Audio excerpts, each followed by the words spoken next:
Hey, hey. Bonjour à tous. Welcome, everybody. Thank you, ladies, for attending. Thank you, the audience, for attending this new session of Flip the Script. It's actually episode 2. I wasn't supposed to do it in English, but as I saw that people in Mozambique were following, people from Canada were following us too, I decided to switch. But anyways, we'll try to translate when it will be possible. So I'm really honored to receive those women tonight. A special thanks to Saran Colli for introducing me to some of them, as she herself is part of our panel. So yes, thank you, ladies, and welcome. We are discussing tonight with Aisha Diop, with Mai Ua, and she's coming back. She's not there.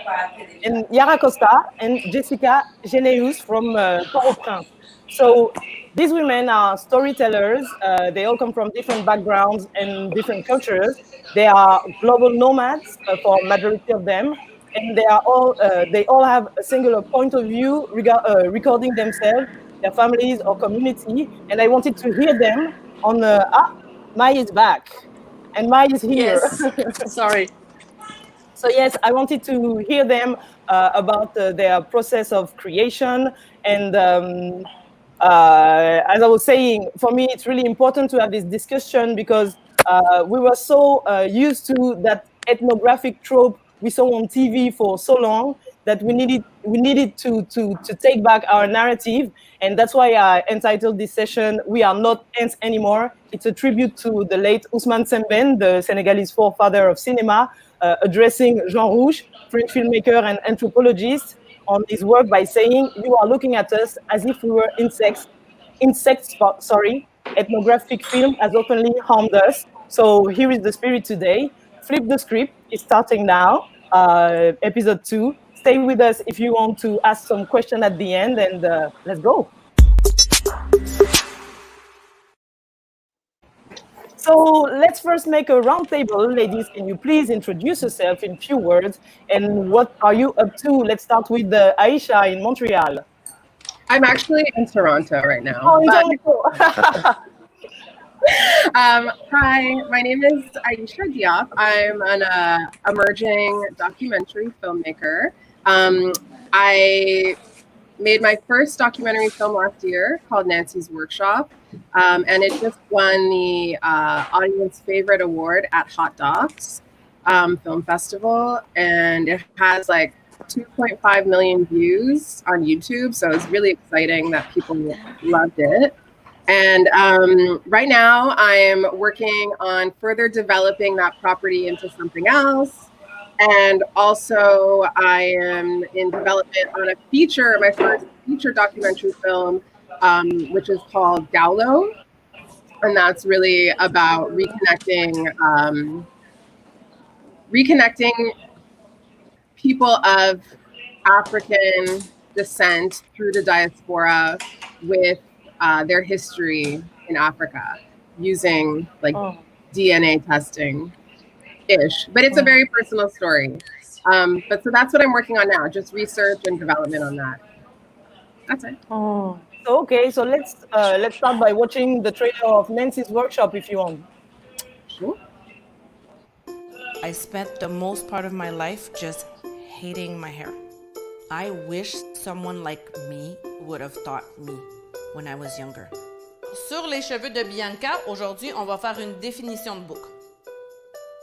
Penche la tête un petit peu vers l'avant. Regardez la différence entre ça ici et ça là. Wow! Qui veut l'essayer la première? Moi. Je savais que c'était une de vous deux. J'aimerais participer à l'atelier de Nancy parce que j'ai de la misère à avoir confiance en moi avec mes cheveux. Puis c'est pour ça qu'on fait l'atelier, c'est pour être capable de nous affirmer avec nos cheveux comme ils le sont.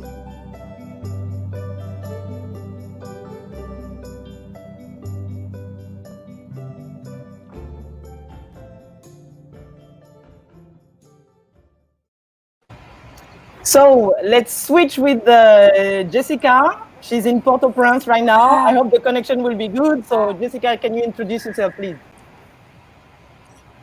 I hope so. I hope I will have enough time to be with you guys. But let me quickly say that I started to make movie as an actress for the last 20 years. And then at some point I went to Paris to study. And when I came back from Paris, I did I made my production company. I started by doing a few portraits. And then recently, let's say 2 years ago, I did The Sun Will Rise, which is my first long documentary, which had a very interesting career in the festivals and yeah. So now I recently finished my first long feature film in Haiti. We finished the filming in January.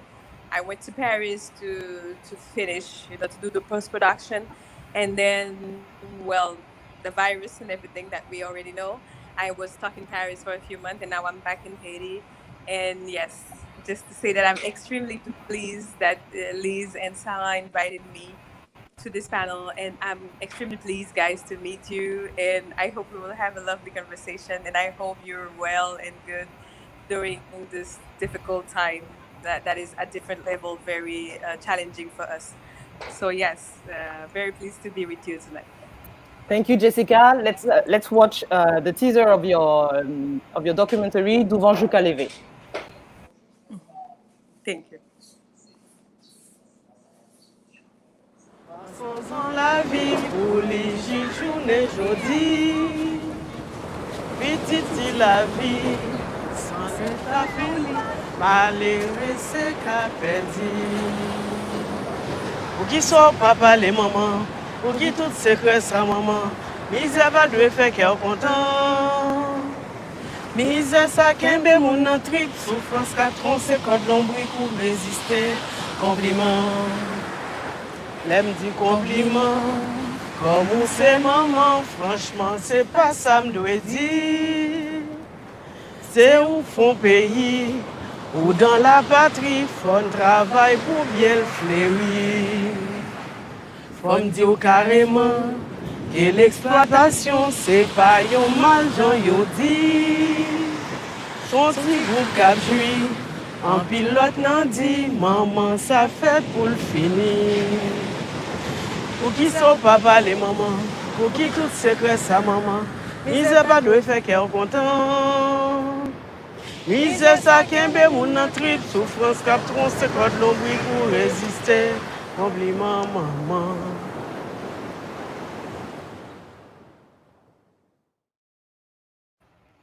And from Port-au-Prince, we are going now to Tenerife to listen to Mai. So Mai, how are you? Can you please introduce yourself too? We're good. Hello everyone, thank you so much for inviting me. I'm very honored to be with you all over the world. So yeah, I'm in Tenerife now, and I've just finished 2 movies. The first one is called Les Rivières. I am based in Paris normally, and I have done a movie about my matriarchal line of women. So about my grandmother, my mother, myself, and my daughter, because I was told that I was coming from a cursed line of women. So making a movie was my way, my bet to overcome that curse, and not to give it to my daughter and my children. So that is my first project. That was a project that was crowdfunded by my community, because I come from the digital world. So I've been blogging for almost 10 years now, doing mostly portraits. Sarah is my latest guest, actually, on the blog. And yeah, the second movie is ongoing. Actually, we have reshot yesterday new footage, and we are re-editing it during the summer. But we had a first go with it. Let's say that it's called Meetings with Remarkable Men, and it's about men and vulnerability, because one of my study on the blog was gender, and my partner Jerry Hyde is a therapist who is based in London, and who is running men's group for 20 years.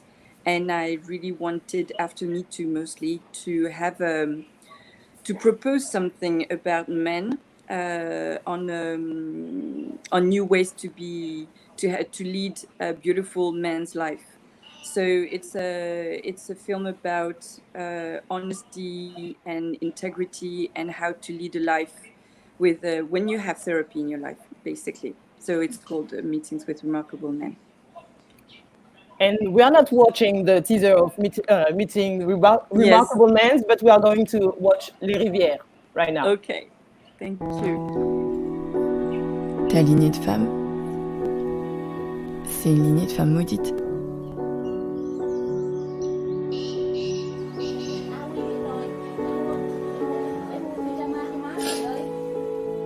Et donc me vient cette idée folle. Je vais faire un film. Maman, tu es la plus belle du monde. Aucune autre à la ronde n'est plus jolie. Tu as pour moi, avoue que c'est étrange, le visage d'un ange du paradis.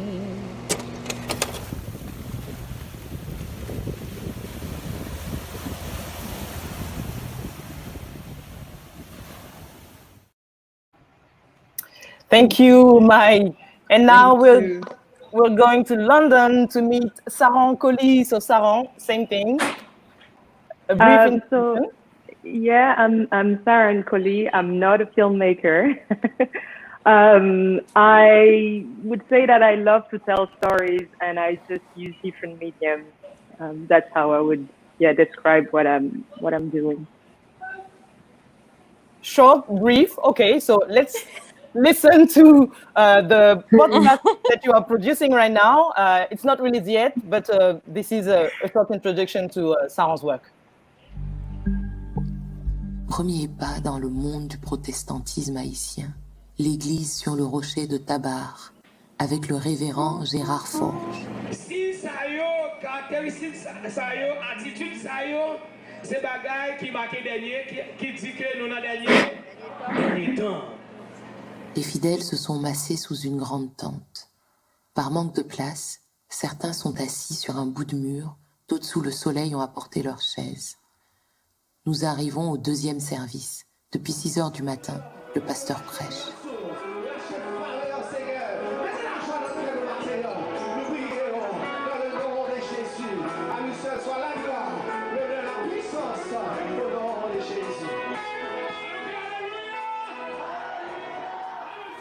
Les petites filles ont des rubans dans les cheveux, de petites chaussettes blanches et parfois des souliers vernis. Pas un pli sur les chemises amidonnées des hommes. Leurs pantalons sont bien coupés. Quelques jeunes hommes portent des vestes un peu trop grandes. Malgré une brise occasionnelle, il fait chaud. Je ne suis pas sûre que la veste soit indispensable dans ces conditions. Avec ou sans veste, il est miséricordieux, non? Dieu. Thank you, Saran. We were supposed to talk with Yara, but she just disappeared. Maybe your connection just dropped. But I want to say something because we have someone in the comments saying that normally Saran is very talkative. So it's really weird for us to...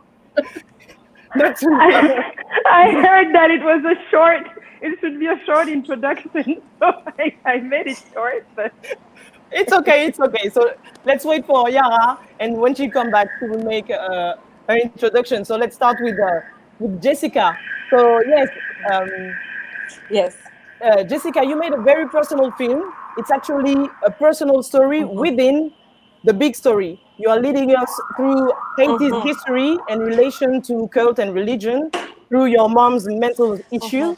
So what was the line to follow to find the right dosage to depict complexity of Asian society? I'm gonna risk it and say that it's gambling because you never know, what's the balance for you. You never know what it's going to be for people that are gonna watch your film.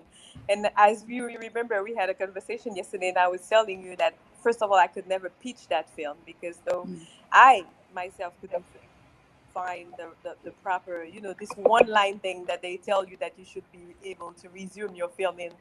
I could never find this one line because I always felt like it was so weak, But we couldn't find financement because of that, because I could not articulate what was this film about.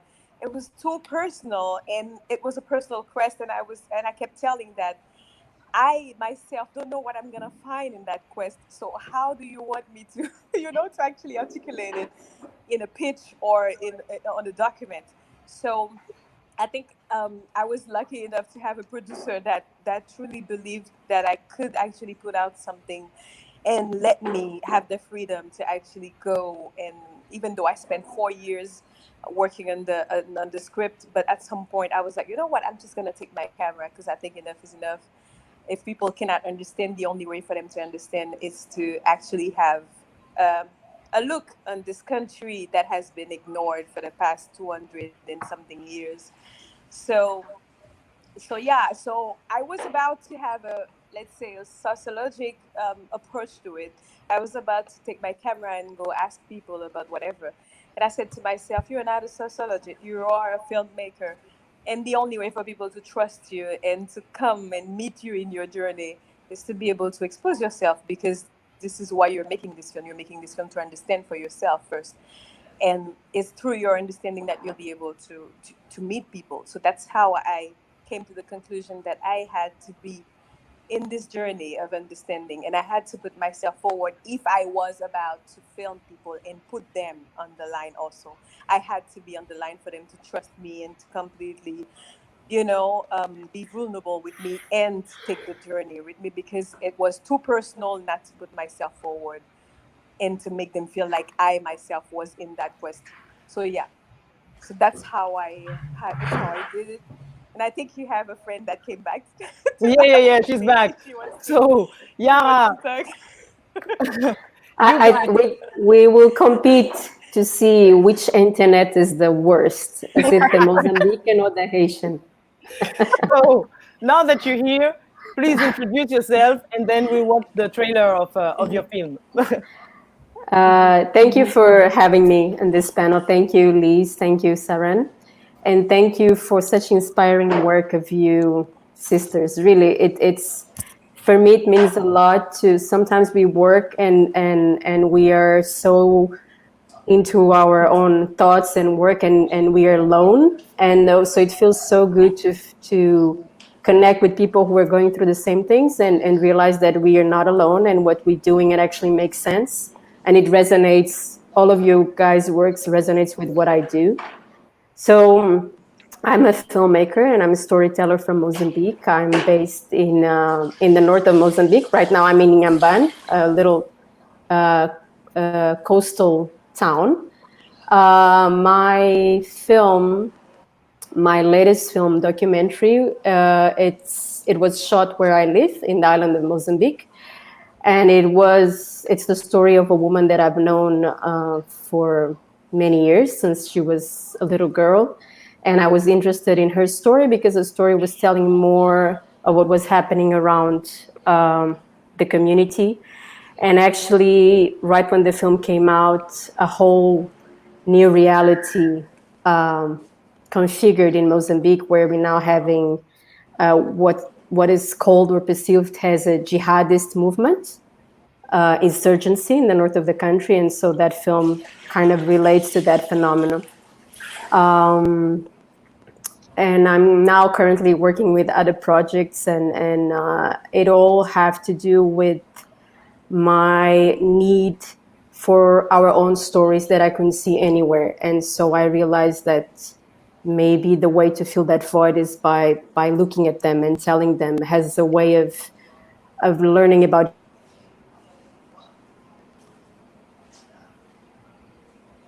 So the internet is playing with us. So we are watching the teaser of Yara, Entre Eu e Deus, ou Between God and I.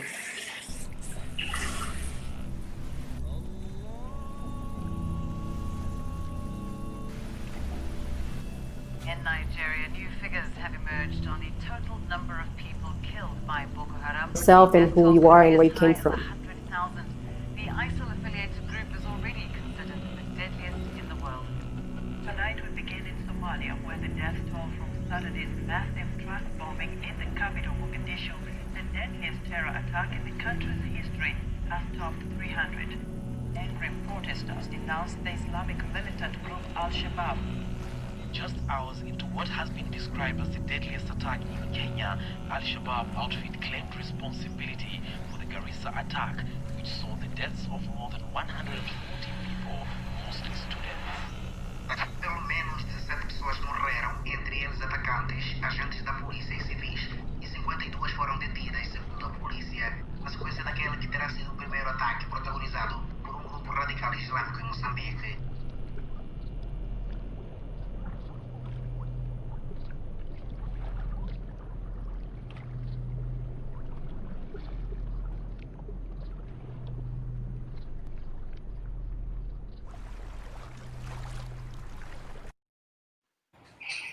So yes, Ciara. So I think you won the contest of the bad internet connection. But you can catch up right now. Sorry about that. Sure. So I had a question for you all, ladies. So when and how did you realize that your voice needed to be heard to make a change in the film or the visual industry? Is there a particular event that drove you to take a pen and start to write? Maybe let's start with Yara, because we never know when she will be out of the conversation. Yeah. I think I actually just read that question recently. I think for me was when I left Mozambique, and then when I left the continent and I went to study in Brazil, and I had to present myself for the first time as being African and Mozambican, and I wasn't quite sure what that meant. And I definitely could not relate with the perception that people had of where I came from or of the continent. And but I realized that it was also, I didn't have it in me either. And why did I have it in me? And so it made me question who I am, the country where I'm from, what's the history of my country, and how come I don't know of my country enough to present it differently, or in an image that is related to what I feel and what I know. And so, and none of the images and none of the texts and none of the films that I could see had I could not relate to them. And so for me, it was very clear that if there was that I as a way of understanding myself, I needed to create that narrative. So yeah, if I could pinpoint a moment, is when I left Africa, and then, I've been around some countries, Haiti being my I wasn't born in Haiti, but I think Haiti grew in me in a way that, and I always tell that all Africans should go to Haiti at least once. It's like Muslims going to Mecca. It's like, and how come I didn't know the history of Haiti? And how come we're so disconnected? How come we're part of the same story and history, but we don't know of each other? And so all of that journey, in Brazil and then Haiti, and I was in the States too, and in Cuba, it reinforced the idea that we really need to make those connections. No one is going to make it for us, or the Western established status quo is not going to do it, because they've done a very good job of disconnecting us all. And so it's for us now to put that history and that puzzle together. So it's a process. It's still ongoing. Okay. Thank you. Now, I think we are going to let Jessica talk, because she's the second on the contest. So, Jessica, can you tell us what was the moment you realized to take your camera? I mean, it's actually very, let's say, everything is a long process, but there's this, like you said, this one specific moment where we actually say that we're going to act upon it, because of course we've been feeling things, forever. And then I studied in Paris, and I realized that I had an agent in Paris, and every time that they would send, a casting for me, it would be about some girl in a, being a housekeeping in the hotel, or anything that is very cliche related to my race. And then I realized, I said to myself, I said, how can I tell stories that are meaningful to me? And of course, I could spend years fighting with them to write proper scripts and everything. But I felt like, I said, my God, I have a country, and I have a country that hasn't been, on the international and national level of exploring our stories. So I should go there. It's like, for me, it probably is one of the most difficult places on earth to make film, but it's also a gold mine, because there's so much to be said. And growing up, like you said, even if I grew up in Haiti, I don't know about this country, because you only, as a kid, you're only affected by your surrounding, and I didn't get much to, space to go outside or meet people, or even listen to, like, what we have access now. Like, how amazing it is that we are all talking to each other, and we are, like, from far away, from all places in the world. This was not accessible to me. So that's why I said, at some point, I'm like, okay, maybe I should be a director. Maybe I should make film. And I understood that is, as a director, that you can actually express your own point of view, because as an actress, of course, I would follow what I've been told to do or whatever. But as a director, it's another access that you have into what you can express as a filmmaker. And as a human being, you have more, space to actually express it. So I took that space. I took it. I took that space, and that's how I started to explore it and see, hey, what can we say about ourselves and what we've been exposed to since we were a kid, and actually show the people that doesn't want to tell our stories that, hey, you're missing a gold mine, and since you're missing it, then I'm gonna make it for you. Good. So Mai, That's what I did. Yeah, that's what it happened. That's extraordinary. Really, I want thank your you so opinion, much. Mai.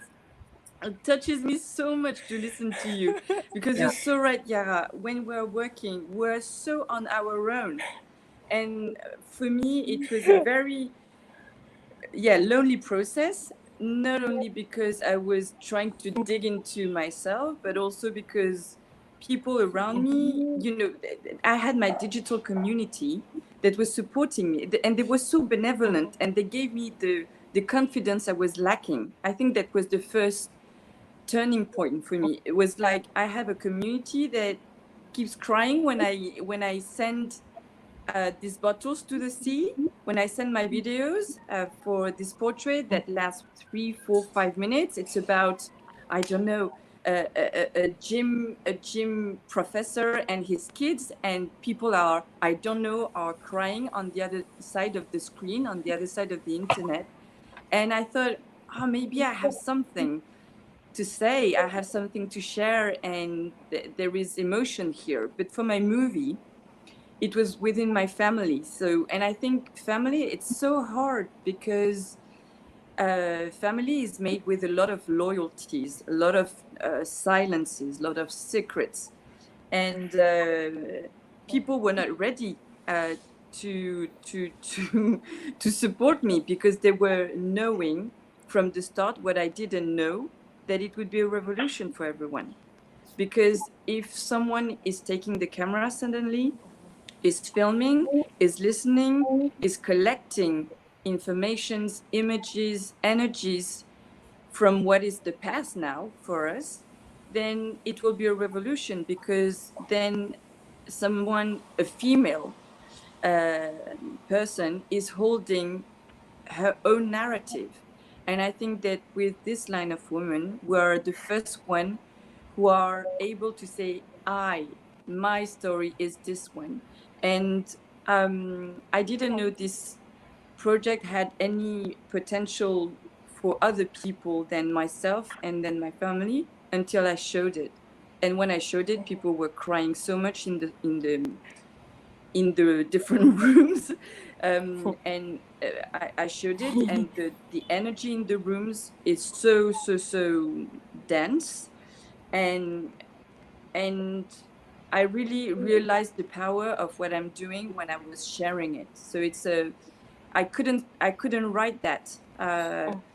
I hear, Jessica, when you say that you couldn't write the script of what you were doing because it's your own quest, and that was exactly the same for me. It took me 6 years because I had no idea into which difficulties I was getting into, because I was exactly what we're doing, trying to do here, flipping the script, and just by saying, okay, here is who I am, is such a powerful thing, and it's upsetting everyone because no one dared saying who they were before.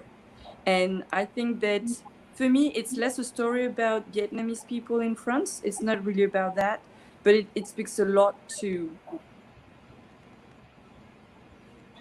first to women who are watching this movie and who feel that they are seen, that the stories is told or with something that is very particular, but that touches something more universal that I had no idea about.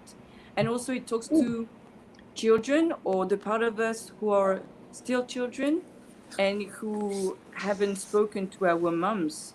And when men come to see the movie, they cry so much in the room because they haven't spoken to their mom either. And this children thing, they were not given voices before. So it's really after the process that I knew that it was the right thing to do, but it was really after, because during the process it was so hard, and and people were so upset at me for doing it. So I really didn't know it was the right thing to do. It is. And so you, Mr. Isha, when did you know it was your time? Well, I worked in film for a long time before I started directing, and I always knew I secretly always wanted to direct, but I never really had the confidence and just like in my ideas, in my capabilities. And so I would tell people, I'd be like, yeah, I want to produce, because I just didn't think my ideas were good enough. And it was actually just working in film for so long before this, where I started to realize that the only difference between me and the people I was working with or working for it wasn't like an intelligence thing or a creativity thing. It was really just that they made the decision to do it and I didn't.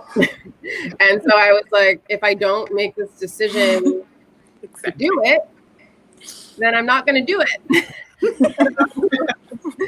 So eventually, it wasn't like one day I was like, okay, I'm going to do this now. But it was a long time, and especially for Nancy's workshop, it was really organic. Like Nancy she still is my hairdresser. And she told me about this workshop that she was doing right when I was like moving to Toronto.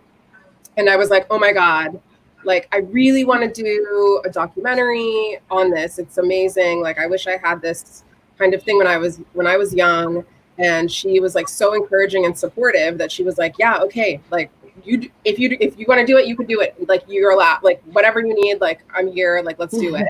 And it took me like 2 years before I could actually do it. But, and it was also a lot of like finding people that were going to be supportive and were going to like give me a chance, and putting myself out there, which is very strange when you're so used to working for other people and not having to take that risk and like believe in yourself that way.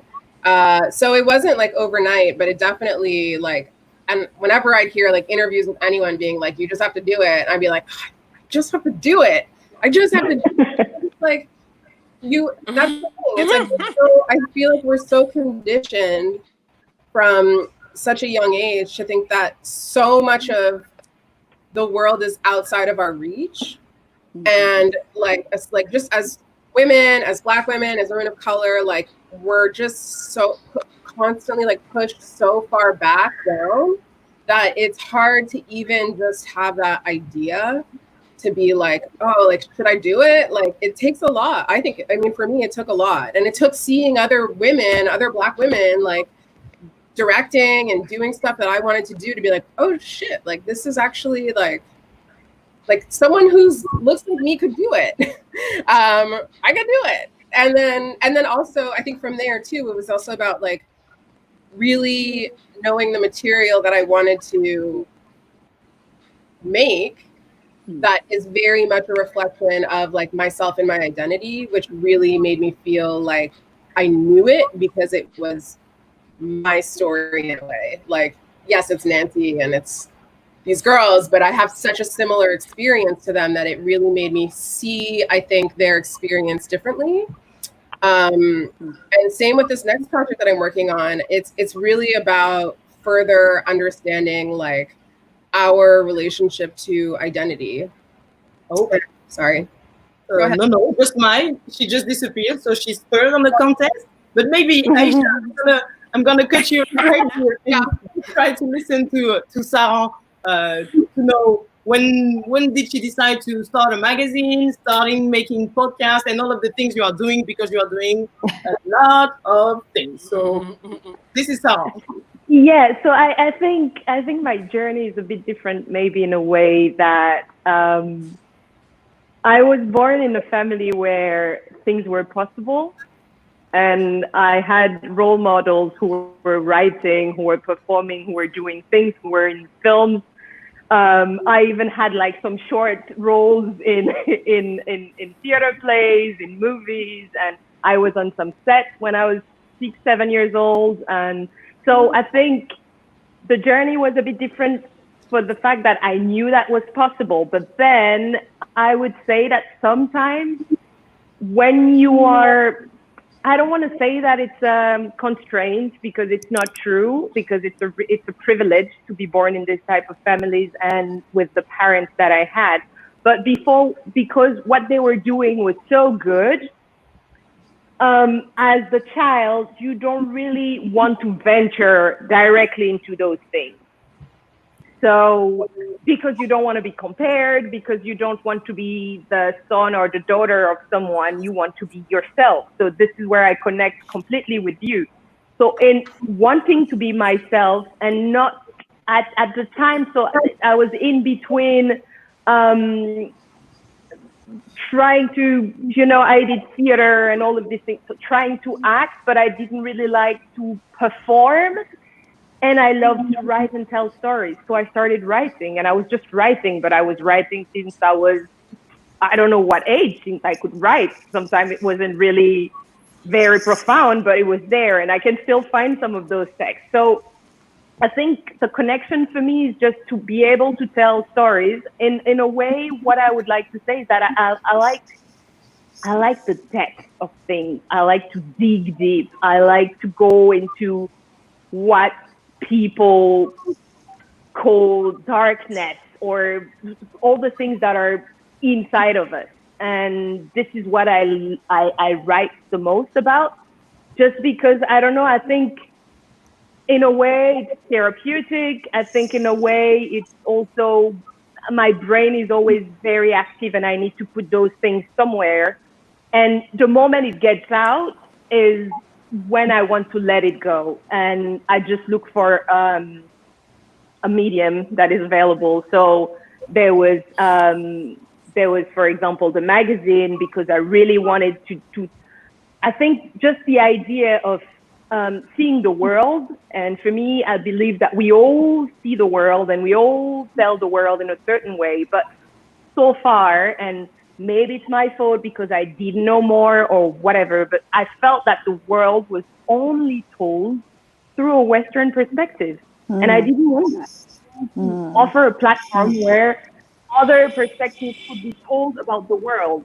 One thing very interesting is that because I'm an African woman, people thought that it was an African magazine, and it is, but it was not only about Africa. It was African writing about other places, because that's the thing. We are children of the world. We see it, we experience it, and we also know, we also have a vision, and this is one of the channels. For the podcast, it's a bit different. It's just that, so it's called Bagage, and it could be about travels and all of these things, yes. But the idea for me was that being on this constant motion, so with my emotions, with my ideas, but also with the world moving around, I just was thinking about the way we carry our emotional baggage. And I just thought that, I've been writing for so long and there are so many things that I wrote about, then I could just tell them. And the podcast was an idea. So basically I'm reading you some of the things that I wrote for myself, for some people who never answered, for some lovers who didn't love me, for for a child that I couldn't have, for the travels that I wanted to do that I did physically but I didn't do emotionally. So this is what the podcast is about.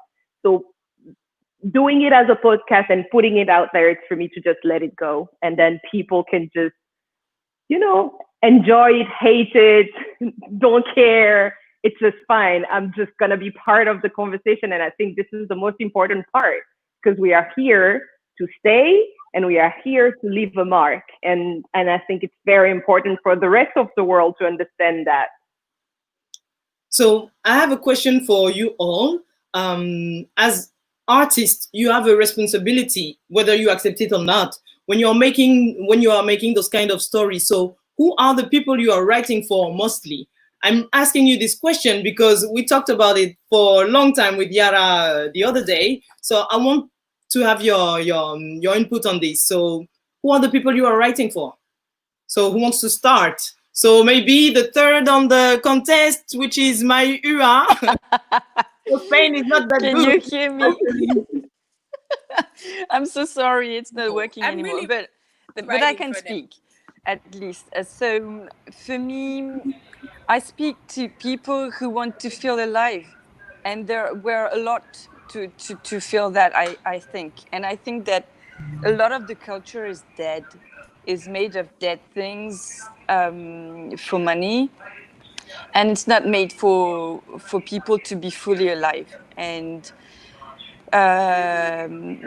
we all deserve that, I think. And when we are artists and we have worked on our own so much and touched so much pain and light to, I think that we can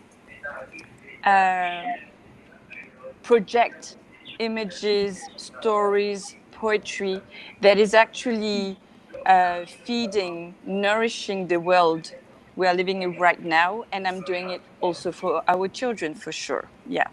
Okay. Yeah. And Jessica, you wanted to say something?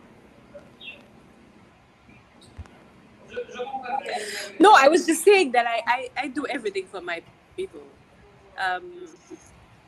I think at some point I thought that I was trying to convince some people about my worth, and it was very heavy, because nobody cares when you at the end of the day, and you realize that the people that do care is the people that are on the journey like you. And most of the time they are from the same culture, and most of the time, and the rest of the time they are from other cultures, but they are very specific human beings. So when you put that energy into trying to convince people of your worth, I felt like it was extremely heavy, and it's a burden that I didn't want to carry on. I remember when I went to my second residence for my documentary, and then I wanted to make a film about Haiti, blah blah blah. I was talking about voodoo. For me, it was natural to talk about voodoo because, as I told you, we are 100% voodoo and 90% Catholic and 10% or 50% whatever from other religions. So voodoo is present everywhere. It's not like this doll that you're trying to kill, or this chicken or whatever. It's very part of ourselves, of our daily life. So I remember when I was telling them, they were like, "But Jessica, no one cares about voodoo." And I said, "Yeah, there's like at least 10 million people that I know back home, and 10 million in the diaspora that cares about it. That makes 22 million. I mean, why would you say no one? when you say no one, do you mean that no one from your culture cares about it, or no one in general? Do you define your culture as the symbolic of no one, or does no one define everyone? I mean, it's confusing for me, because when they say no one, or when they say universal, they always talking about their culture. And I think it's completely legitimate, but it doesn't help me in my quest. So I had to create this universality that belongs to me and that made sense to me. And so that's when, for me, I realized that creating my own no one, and creating my own universality was a must. And I could not blame them. I could only blame myself for not creating that space for us to exist. And of course, there's this part of us that wants to be heard outside. But every time I'm creating something, I said, do my people understand? And even though, like Duranjou went to lots of festivals, wins lots of prizes, I still wasn't fulfilled until I made those projections within my country. I still wasn't completely a whole, until I saw my people asking me questions. And so we can discuss about this, because this is our healing process. And it doesn't matter if everyone in the world think that this is a good film until my own people can make, because it's a healing. We are in a healing process. And we can only become a nation until we face our demands, until we face the things that, that are keeping us completely detached from what can make us move forward.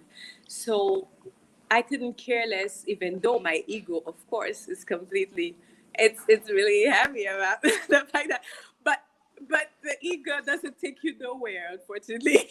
You need that. You need the ego doesn't heal, the healing doesn't even happen in the ego part. So I needed this, and until today, I think that's why my films are completely in Creole. That's why when they ask me why I don't make them in French, because it would be easier for me to get finance, I said, I'm sorry, it's not happening like that. And even though I need money, but I cannot. It would be a lie to myself. It's not that it's a bad thing. It's just that from my point of view, it would be a lie, And so, I would say that. And I want to say quickly something about Sarah, when Sarah said also that we choose whatever medium is available. For me, that's what it is, even though I say that I'm a filmmaker, I also, I made some music, but I don't make music because it's because the medium that I feel like what I want to say will go to, And when I say that to people, they get confused because they're like, are you a musician? And I don't see it that way. This is not the most important part for me in this process, is to define whether I'm a musician, I'm a filmmaker. You gotta decide, are you black, or are you talking for black women or white women? And it's true, it's important. I'm not saying that it's not important, but honestly, this is not the first thing that comes, that pops up in my brain when I do something. I choose the medium that works for it. I choose the medium that I feel like people will easily connect to it. And I choose the medium that I feel like will make it faster or slower, depends on what is the process that you want to have with this thing. Because I'm also, when we project the film in some places, it takes people sometimes 15 minutes after the projection for them to react to it. And people are like, oh, this public is so lazy. Why don't you react right now? I said, it took me 4 years to make this film. It takes them 15 minutes to ask the question. I'm going to wait, because this is what it is. You cannot define what's the process, how long, whatever. This is everybody's, we at least we need to have that freedom to choose at least how, what time is going to take us to heal and to process things that we are enduring in life, And that was a long answer. I'm sorry, but that's what it is. So I want to listen to Yara, because I'm really sorry. So it's okay. So Yara told me something like 2 or 3 days ago. She told me like she felt like sometimes she was cooking she was not cooking for the right person sometimes. Can you tell us a bit more, Yara, about that sentence? I'm not cooking for the right person. No, I don't know what spices to put on that food. No, I think if that question of who are we making the stories for me, it's a constant, it haunts me all the time. I don't know, I don't have a completed question for it, and especially coming from where I come from and doing the work that I'm doing here, where there's so much absence of very basic stuff and resources, and you can't help not to feel sometimes, why am I doing this? You know, there are people dying. The internet is playing right next to you, and you're making films. Sorry, Yara. We're back. I'm back. Yeah. To repeat, please, because your internet just. Okay. Till where did you hear me? Something about people dying and you making films. Okay. So I think it's inevitable when you're a storyteller, or when you're an artist, when you're a filmmaker, you have your senses very how do you say, you smell, you hear, you see, and you feel everything, right? You're extra sensitive, and it's impossible not to see what's around you. So, and I'm not judging people who do it different, but I'm not that kind of artist who's just interested in the art for the sake of it. I'm interested in seeing change in my environment, because there are things that are not right and they could be better. And that's the way I know. This is the tool I found to make that change. That change doesn't happen from day to night, but I think it's a process and it's worth it. With that said, I think we're still on a very perverse dynamic of making films costs money. And we come from impoverished countries where there's no money for that kind of art or that kind of expression, because it's not considered a basic need. And you have to go find money somewhere else, usually in the Northern Hemisphere.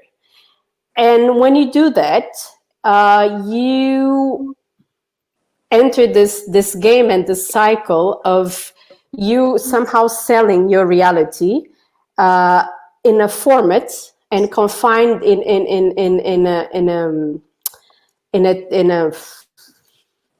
a contained way, and that's where the food, I make the analogy with food, that will suit them. But that's not necessarily what suits me or the people that I'm filming. And for me, that's, you know, when I go to the markets and the festivals and they say, well, first of all, the peach, I don't know how to go on a stage and make the peach in 30. That's not how I don't talk like that. I can't resume my life or my ideas or my stories like that. That's not the way the people that the stories that I'm interested in, the way they tell them. Sometimes they can't be told in those specific format of the 60 minutes or the 19 minutes. And I'm starting to question that universality of telling stories and the arcs that work, because you need that. You need the conflict here. You need the resolution here. You need, who said that? And isn't that limiting the possibilities and the diversities and the richness of different narratives and different ways of telling those narratives? And if the film has to take, I don't know, 2 or 3 hours, why not? But I think there's a commercial value added to it, where it has to make money, or it has to sell, and it has to fit in. But at the end of the day, at least for my experience, is that those films that get shown abroad in festivals are still the audience is mostly non-Africans or not people in the continent.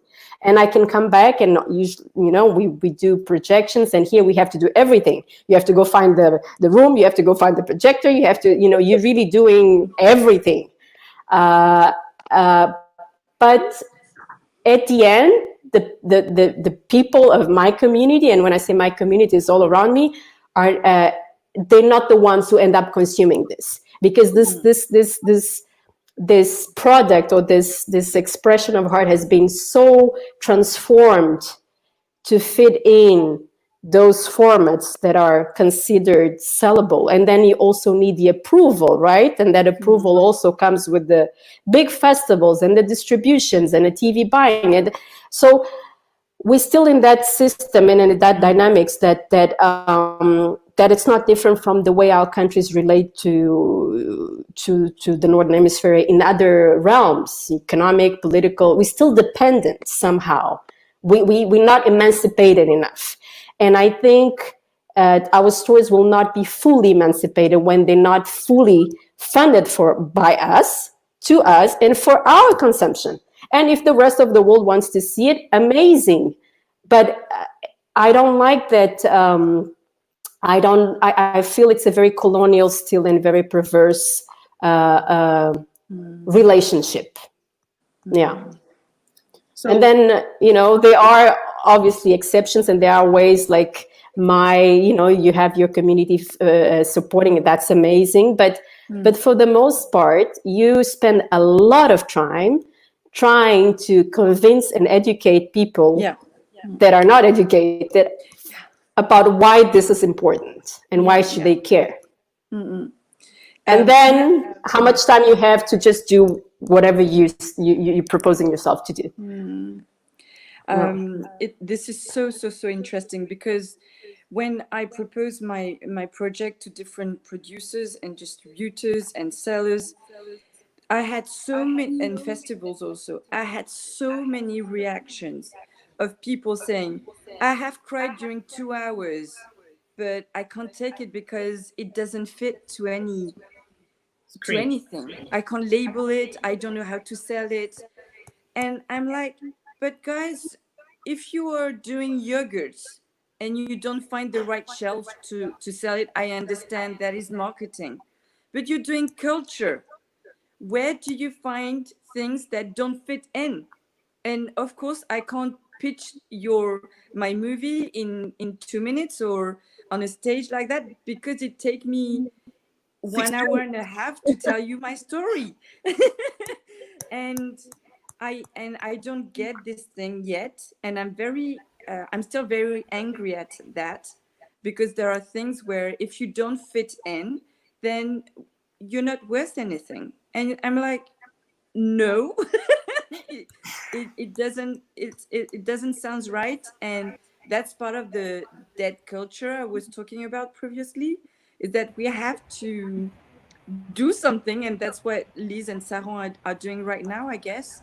And that's why it's so invigorating for me to listen to you, because it's really humbling, but also I feel that I'm not on my own thinking these things, or You're not crazy. You're not crazy. Crazy, actually.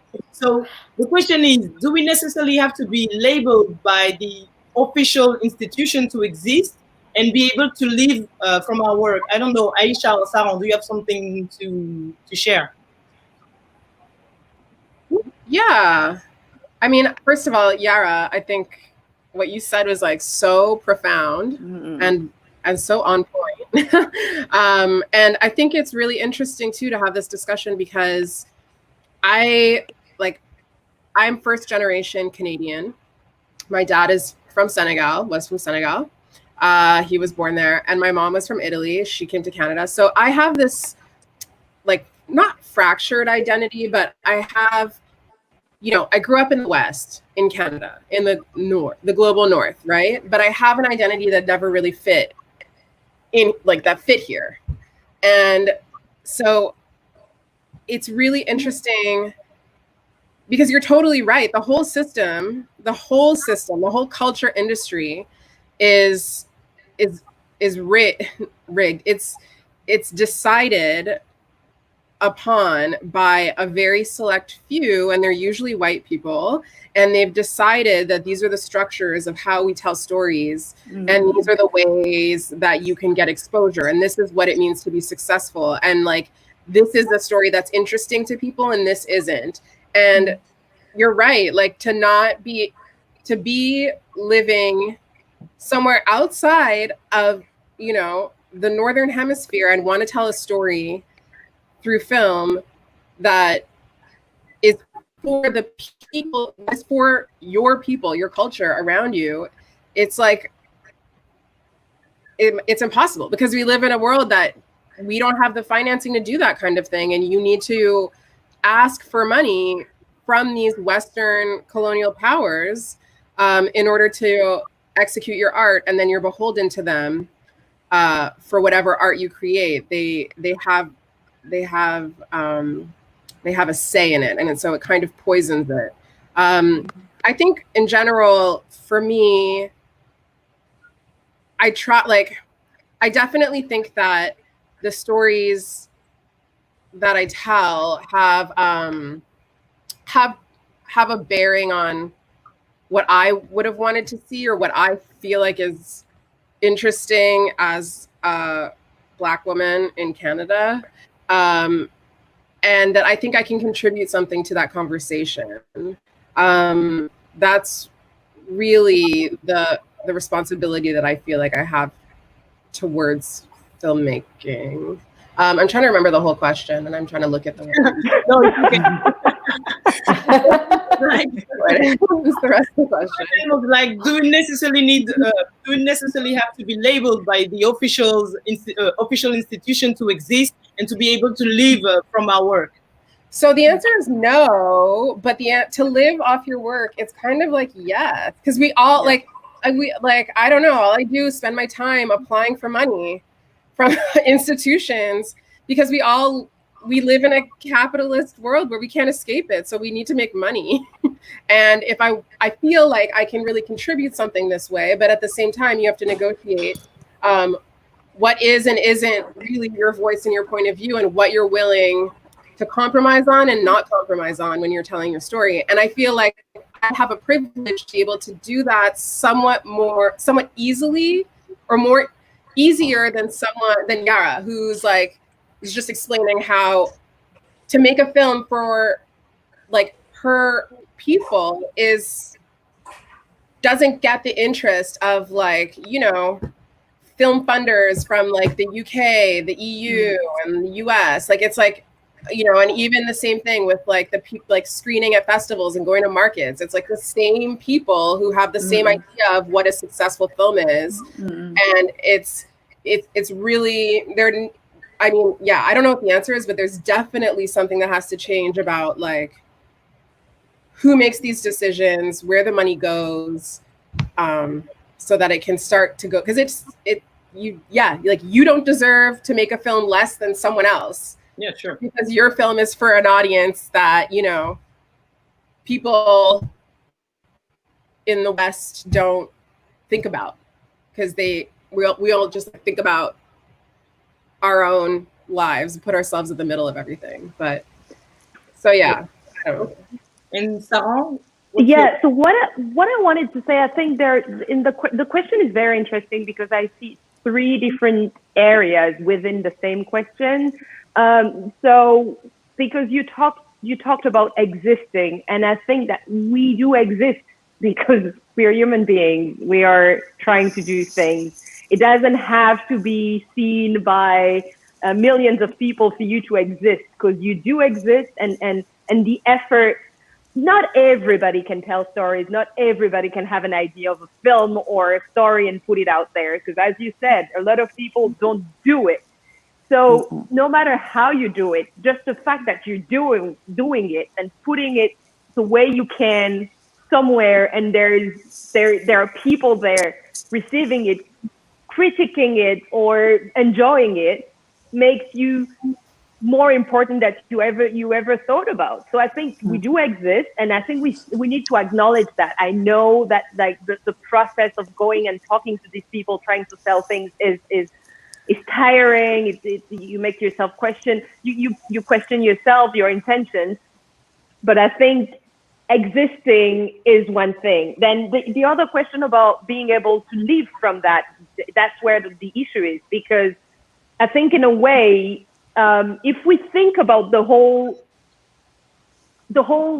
way you, for example, when you make your films, how you think about making them and distributing them and all of these things, you also work from that standpoint that you need to ask for money for some institutions and put them in some kind of network and all of this. So I think because a lot of us have been studying in this system, this is how we are formatted as well. Even when we think that we're trying to be different, the format is the same.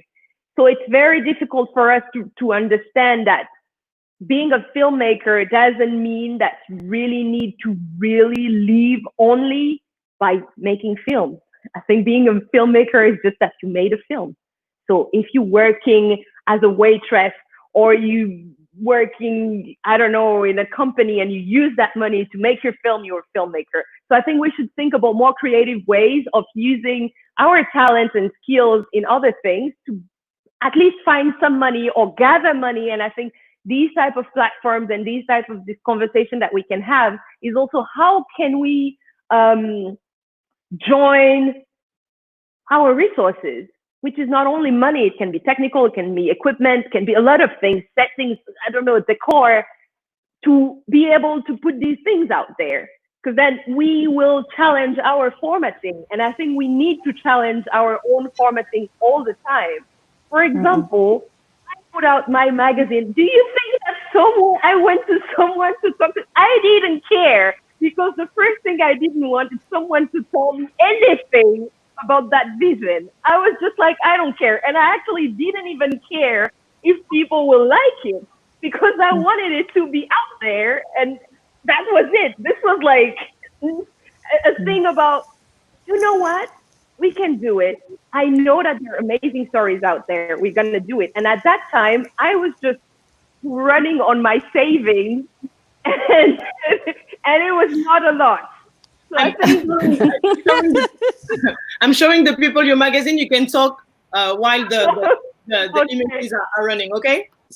Okay, sure. So I didn't want it to be a website or anything, because I had a blog before and other things, and I just hated the fact that people could just copy paste things that you've taken years to learn and your experience and your skill. It was just making me go crazy, and I was just like, okay, this is gonna be printed because it's gonna stay. For you to be able to copy that, you have to really want to do it. And I was just looking for ways to do it. So it wasn't perfect, obviously, but the fact that it was able to just exist I just felt like superhuman. I was just like, so I have the power to make things happen. And it didn't just start with the magazine, but I was just like, when you bootstrap and you make it happen and it's out there, and if the quality is not that bad, you realize that other people just contact you, and then the thing grows in ways that you didn't really imagine. Okay, there is frustration. Okay, yes, definitely they want to find a category because people can't, I don't know. And also, I don't want to talk to these people, to be honest. I don't really care about, like, even the audience, those who want, because I have to say this today, and I hope that those who were asking me this question are going to listen to that. I do the first issue of Fields, which is a magazine where we want to tell the world with different perspectives. First issue is about clans. I introduced it, it's out there, you can buy it if you can, you can have a look. And then comes an African person asking me why, as a Black woman, I didn't do a magazine about hair. And I'm just like, my friend, it took me all this time to be able to put out a print magazine of this quality. You don't open it, you don't read the stories, you don't take that time. The only thing you are interested in is asking me why I didn't do something else that is completely different, and putting myself as a Black woman. I'm a publisher here. Why, if I'm not interested in talking about hair in this issue, why do you want me to talk about it? And I think this is it. Someone is giving you this. This is my offering. This is what I did. If you're not interested, fine, just move on and let other people enjoy it. But these type of questions, when they specifically come from African people who are there on social media, on whatever, saying all the time, we need to change the narrative. We are sick of all of this. Sharing Le Monde.fr every day, not reading this magazine, listening to RFI, getting their information. I want to talk to these people because, yes, if you are targeting these type of audiences, you're going to be frustrated all your life because they're not really interested in what you're doing. They're not interested in also galvanizing the energies. They're just sitting there commenting on things, never really proactively making it live. They don't want to change the narrative. This is the reality. Some people are so colonized mentally and in a state of complete lethargy and, I don't know, limiting system of thinking that if you want to please them, you will never be able to do anything. So I totally understand that, you know, Western people, they have their own vision. We all know that. Sometimes we comply. Sometimes we know how to deal with it. Like, let's say, finding a job, high-paying job for a while, get the money and do your own thing because you need that money. But in many instances, I'm going to just talk about African people for this matter, are not supportive. They are not. They're expecting things to come and sit on their lap, and they don't question how it's done. They don't support it. They don't share. They don't question it, but they always complain about the certain vision of whatever. And I think this has to stop. So if we are to produce things for ourselves, thinking Black people, people of color, this and that, our government and our wealth should also be directed into these things.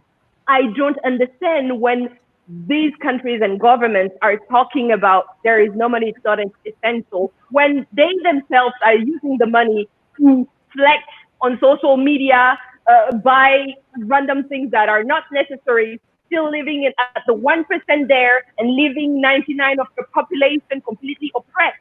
This, for me, doesn't work. So that's why I was saying, I do the thing, I put it out there. The people who relate to it, they relate to it. They are yellow, they are Black, they are violet. I think that these people are the one I want to talk to. The rest who are asking why you don't do this as a Black woman, as a child of someone from Guinea, why you don't do this way, and why do you that? They're not gonna help us. They're not part of the journey. They should just stay there, watch whatever they're interested in, and continue consuming bad food, bad culture, entertainment. It's just that. I'm not interested. But I had to put it out there because this is just, it's very frustrating. And every day we're sitting there putting all these efforts, the time, the money, the brain, and then we see them continue with the same thing. We need to tell our own narrative. Which one? What are you telling us? Saran for president. To the person who said that I'm very talkative, I'm back.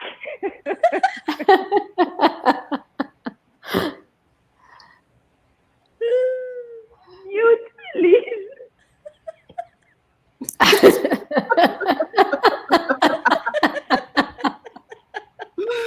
Sorry about that. You are the mute. We don't hear you. Sorry. Yes, now I'm back to you. So we went too far with you, Sarah, but thank you for sharing your point. Yeah. So we were talking about fundings too. So how do you prepare to yourself to find fundings, go and meet people? We were saying that it was difficult to pitch in 2 minutes what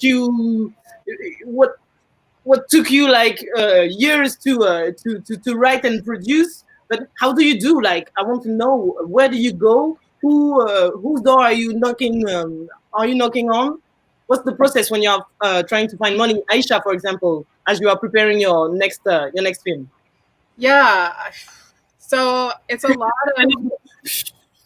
I'm like so over it. It's so exhausting.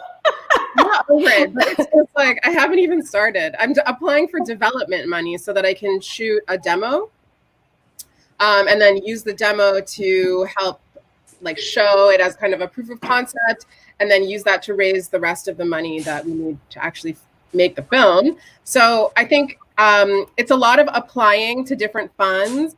And there are a couple, there's a list, I think on the IDA website, they have a list of like all of the funds, and you can kind of see which ones you can apply to that might apply to you depending on where you live, your background, your gender. And like, yeah, it's just a bunch of applying. And then Canada is kind of cool because there's some federal like funding support, which I'm applying to as well. I really want to make this as a co-production with Liz as my Leave producer. me alone. We are talking. Yay! So just put that out there now so it's in the public. Get it back down. But anyway, so I want to make it a France co-production so that we have access to maybe some more funds. And then we can also hire, like we talked about, a lot of like Senegalese crew and locals who can, you know, be part of this process as well, because it is very much a film about Senegal and about America. Yeah, I think what I'm trying to focus on is making sure that I have a team that I trust. And part of that is, especially with stories that are related to identity, it's important to have people who share that identity in some way. So like, I'm really looking for Black producers, people with connections to the continent, to Africa, people who have an understanding of what it is, of why this story is important, in a way that I'm not sure someone who doesn't have that connection to Blackness and Africa can understand, and the history, just like having just, you know, our lived experience. But then at the same time, you know, CBC was really great because they gave me a chance. And if they didn't give me a chance, like I wouldn't have the opportunities to even like be doing this other stuff with the next project. So it's really about finding, I think if you're just starting out, like finding opportunities that are not going to immediately say no because you don't have a film already under your belt, and figuring out a way to like get through the door, getting people to vouch for you, to like help you who maybe have more experience, who are going to like stand up for you and like really help push that through, which is what I had with Nancy's workshop, which was like really lucky. But yeah, it's a pain in the butt.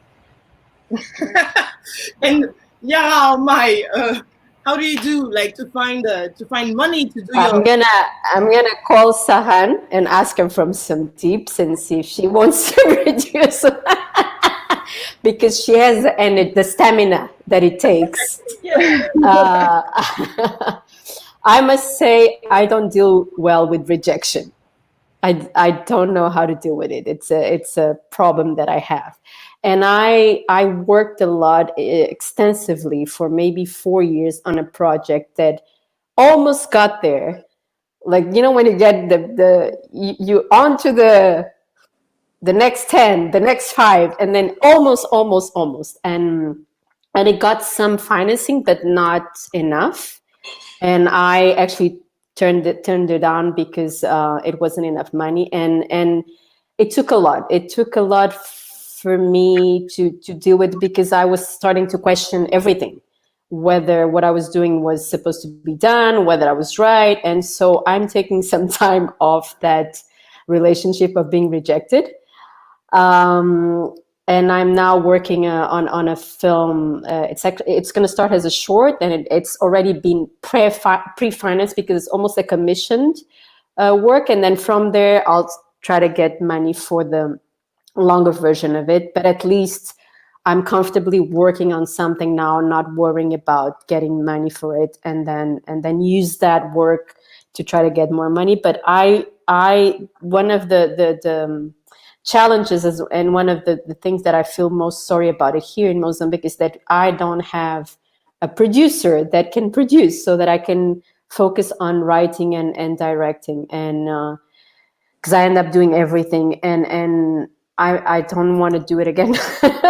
It's just too many. You end up spending a lot of time looking for the money, and then it's not just getting the money, because the money doesn't come in just one. You know, it takes. They don't give it to you at once, and then you have to also manage that money. It's a whole production, right? When you properly do it, you do it with the whole set of people. You cannot It's be a the job. director and also the producer. Too much energy involved. Exactly. So many things. But here we're still doing it on a very amateur level. When I say amateur, I mean in the financing way of doing it, and that you end up doing everything. And of course, it's going to be what it's going to be. And so when you're done, you're like, oh my God, I need, I need time before I jump in again. So one of the things that I decided to do is, like, my next project, I don't want to be the leading person. So I joined this amazing, what we call a Pan-African collective, a small collective of 5 people. And they're telling the story that I would love to tell, but I just don't have the stamina to tell it boldly the way it should be done. So I'm very also happy to do that. Like I'm fulfilling my author desire of writing and saying things, but I'm also happy to be on the boat and working on. I really believe in collective and collaborative, and the way we've been working so far. We really, because it's a story that touches all of us. We all have something to say about it, but at least we're doing it as a family, as a group. And they mostly South Africans, but they kind of one is in the Netherlands and the other one's in the US. And so I think it also helps to heal and to treat you a little more softly.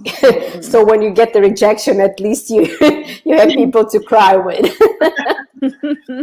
Okay, and Mai, how do you do? The first time was a crowdfunding. So yeah, it was crowdfunding, and second time it was personal funding. When you are doing art, money is not your main. You need money to make it happen. But the worth of what you're doing is not about the money it gets at the end. The worth of what you're doing is how it makes yourself more human, as Sarah was saying, to complete yourself as a human and to complete others who don't have the skills to tell stories and who are more human by just watching what you've done or touching it or whatever. So it's a vibratory thing. So it's about making circulate.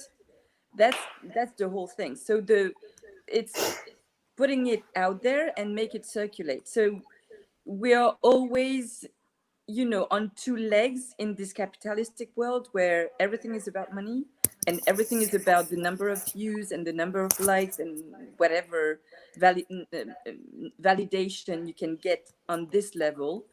So it's always hard, but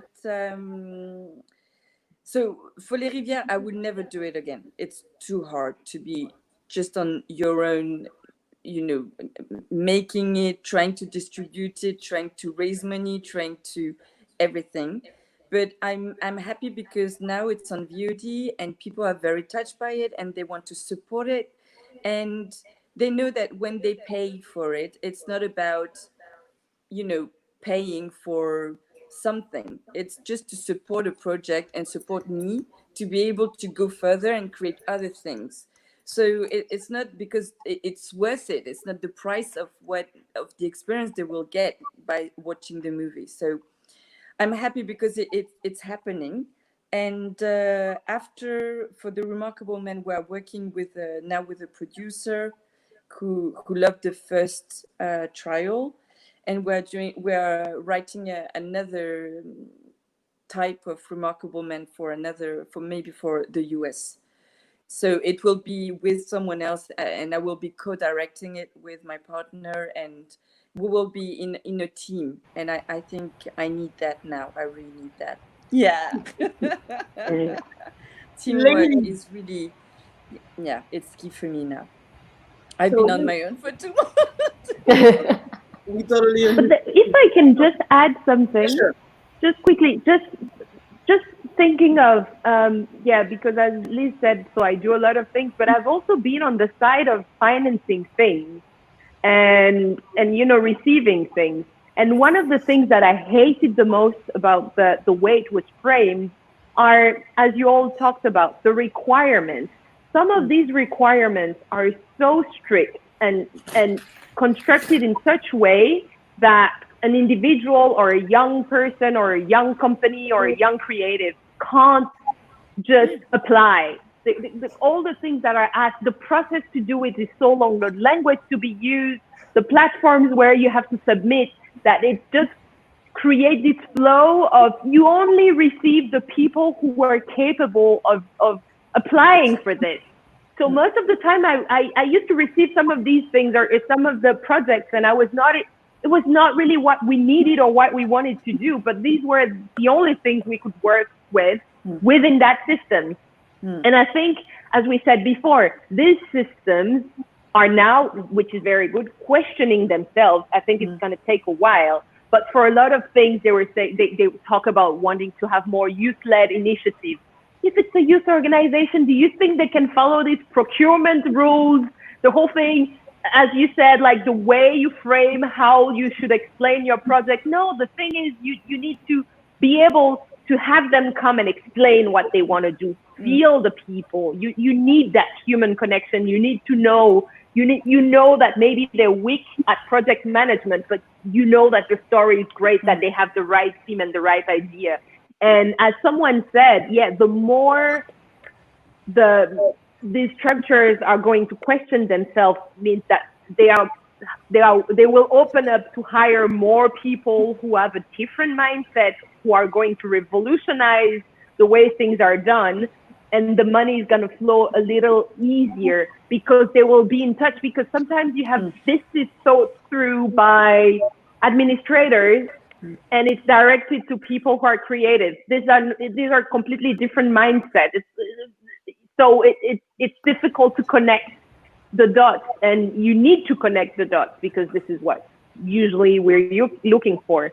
And again, usually when we talk about these institutions, they are in the Western world. Some institutions exist in Francophone Africa within governments and all that, but they've been impoverished, not well funded. The people who are working in these things need to kind of refresh their skills. And I think there is one type of advocacy that we can all do, even if we still live in Western countries, but we're global citizens, we're also from other places, is also to do that advocacy with the people who are in these countries every day, trying to lead up doing this, because they're the best ambassadors of all these countries and continents, the artists. So let's rethink about, like, some governments were doing this in the 60s and they stopped slowly, and just reinvigorating this. Like, you need to put a clear and substantive percentage of the government budget for supporting art and creative, because this is the way you're going to just exist and make your country exist outside, inside, and create conversation. So I think there is one part of what we can do is really to advocate for these things and never stop. So you answered a little bit that next and final question, because it's 9:30. So the last question is, so how do we reverse the gaze? Advocate, yes, but how do we do? What's the solution? But I think, first of all the people that you invited are people who are reversing the gaze, because their visions were not the ones that we're used to see or hear. And so this is by doing, you're reversing the gaze, by pushing forward. I know it's exhausting, but this energy that is out there and the people you bring with you are also the people, you open up the eyes of people. Yeah. You don't even, some things are very simple for you because you've been in the process for years. You've been trying to explain, rewrite, that it's obvious for you. But then for other people, just the fact that they hear your voice and the way it's done, it's a revolution, and it continues on. So I think that's one way. But we definitely have to be more ambitious, and like, how can we make more things without being so reliant on a lot of money. So with little money, but having like a strong impact. And I think this starts with working more with people who are younger, who have more energy and more time sometimes, because they are also willing, they are willing to bend and explore and expand a lot more than us that are sometimes now shrink into other. Are you telling us that we are old ladies now? Not old, but the type of responsibilities that we have and the type of frustration that we have because we went through rejection, the process, the private life being impacted by these things, the not having money, although you know that you have, you know, all of these things, or you have debt and you finish now and you don't want to go back to that. I think it's draining, so it makes you kind of scared. And someone who is younger, who hasn't been through all of that, it doesn't have this apprehension. They have the energy. So I think by working all together, we can, like, you know, you definitely share your experience and say, well, maybe we should do it this way. And the energy is there and the flow, and they know how to use social media, and they, you know, there's more to that. So I think this is one way. It doesn't mean that, I mean, the young people also are like my friend who asked for things that you didn't produce. Okay, Aisha. I mean, I totally agree. And I also agree with the comment someone left that says, Saran for president. I would vote. I would vote for you. I would vote, definitely. Whatever country. President. Yeah, I think you're totally right. I think we are doing it. I think that's part of it, is just, you know, doing it now is us reversing the gaze. But I think there's also something to be said about collaboration. And I would love to be part of like some sort of collective that I could use my skills to support as well. Like specifically, I'm talking with like non-white people, but like, you know, and then this has always been my dream. So then like we each support each other to execute our projects, so we don't individually feel like we're carrying all of this burden alone, and that we can still achieve like our vision without having to make too many huge sacrifices, because you have a team of like-minded people that are willing to support you and fight for you. So I think we're in the process of doing it. I think it's about, yeah, again, engaging youth and collaborating with other like-minded creatives who are going to support you. Nice. Liz, you're muted. Yes, because sometimes we have some sounds coming from nowhere, so I prefer to switch up the mic. So I was asking Mai, so what's your thought about this? How do we reverse that gaze? By what you're doing, Liz, and also what Sarah just said, Aisha, I think the collective thing is something huge.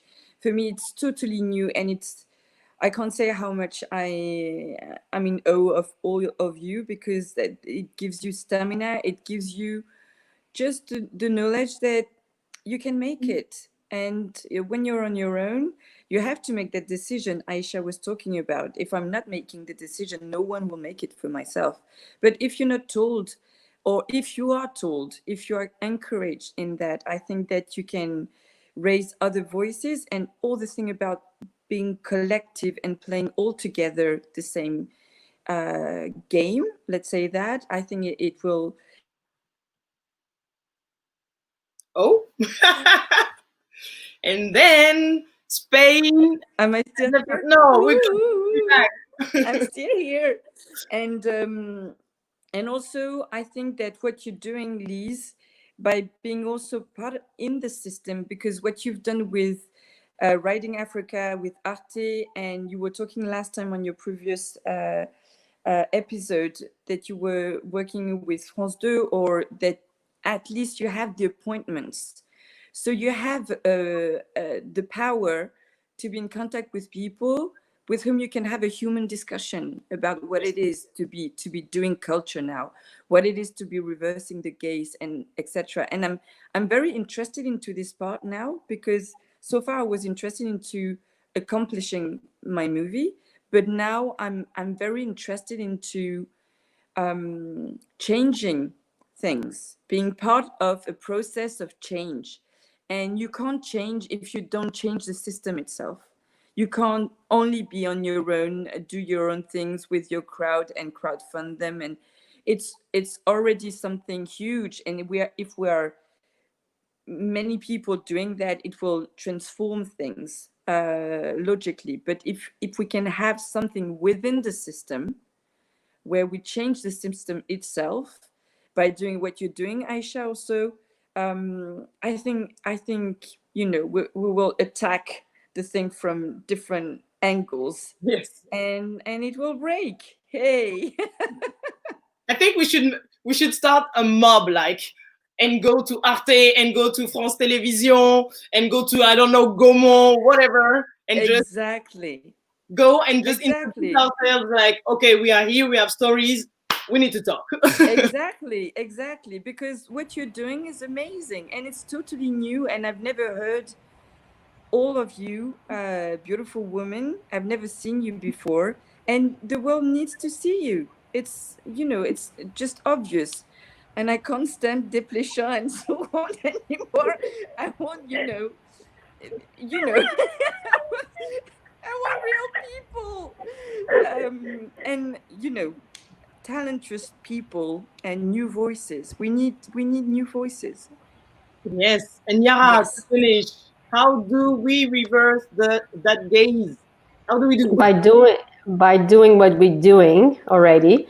And then I think we have to capitalize on the momentum that we're living on right now. Yeah.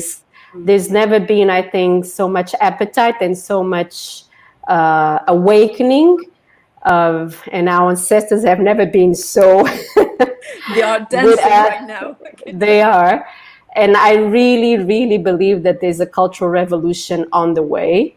And I think we have to surf on that tsunami, and it's gonna come. And by connecting, this is so important that we feel that we're not alone. I'm here in Mozambique, you're in France and Vietnam, you're in Canada, you're in Ghana, but we're all doing the same thing, really, and we all working to I don't know, make our lives meaningfully and see the lives of others getting some meaning too, and more than just waking up, eating, and going, making money, paying bills. So I think it's already happening. We have to keep going. Yes. So after this conversation, I'm like, we need to meet each other for real. We did the first session. Saran is organizing it. I'm sure it's gonna happen. And now second session is also great. And I'm like, it's maybe 10 real people. Life. We are from everywhere, but I'm pretty sure we can find something to meet everybody, to watch our movies and talk about our works, and maybe we'll have some connections, and maybe some projects will rise from this. I know that the first session, 4 of the women I invited, they are talking to each other and they are trying to work together. So I'm like, this is why I'm doing this, and I want it to be bigger. So really, thank you for what you said today. Thank you. Thank you. Honestly, thank you so much. This is amazing. And I needed this. If I have to be honest, it's totally selfish. I did it for myself because I wanted to hear from you and I wanted to take the advices from you guys. No, I'm joking, but seriously, this is really important to do this right now. And I really hope that we will do another session in September for sure. Yes. And we have to find a way to meet and to talk for real instead of being behind our screen. So if the people on the comments in Facebook have questions, it's right here, right now, because it's 9:40. Maybe we can answer some questions for 5 minutes. Oh, comments. Thanks a lot for this conversation. So I'm just putting the comments of people, and if someone has a question, you can do it now. So, Estelle Onema, thank you for being here. And then Katusha Fall, thank you too. Samantha Ethan is saying, excellent documentary, Miss Aisha. Oh, thank you. Our best fan, she's like, she wants Sarah for president. Brazil was here with Ismael Fagun. The people from An African City, the series from Ghana. Wow. Wow. Series. Santos, we love you too. Isabel Lorenzo, I already put your comment, but I put it back. And I just put all the links of all of your films inside of the comments. Where are we? Ifriqiya House. Roxanne, she's part of our team. She's helping us for translation. So we love you, Roxanne. And then it was a great talk, Ifriqiya. And great thank you. Isabel Lorenzo and Ophélie Lo. Thank you. You are also thank you. Know these people. Thank you, everybody. Thank you so much. Sharon, Liz, thank you for making these bridges. These bridges are important. And now they're made. So we just need to use them.